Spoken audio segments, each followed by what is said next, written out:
नाज़रीन, अज मैं तुहाडे वास्ते एक पंजाबी कलाम लैके आया हाँ जिसका उनवान है मैं मुंडा शहर इकबाल दा।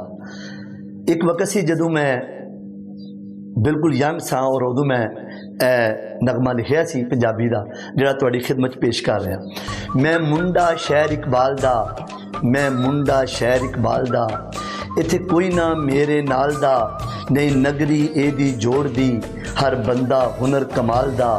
मैं मुंडा शहर इकबाल दा, मैं मुंडा शहर इकबाल दा। ए नगरी अली इमाम दी, ए उच्चे सोने नाम दी, ए मरकज़ वलियां अल्लाह दा, ए डेरा कुतब अब्दाल दा। मैं मुंडा शहर इकबाल दा, मैं मुंडा शहर इकबाल दा।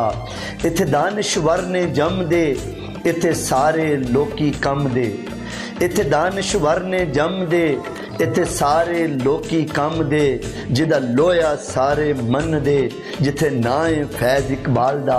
मैं मुंडा शहर इकबाल दा, मैं मुंडा शहर इकबाल दा। असां जंगां लड़के जित्तियां, असां जाना भी ने दित्तियां, असां जंगां लड़के जित्तियां, असां जाना भी ने दित्तियां। असां दुश्मन नू ललकार के लिया परचम इस्तकलाल दा। मैं मुंडा शहर इकबाल दा, मैं मुंडा शहर इकबाल दा। ये सब तू शहर पुराना है, असां एदा नगमा गाना है।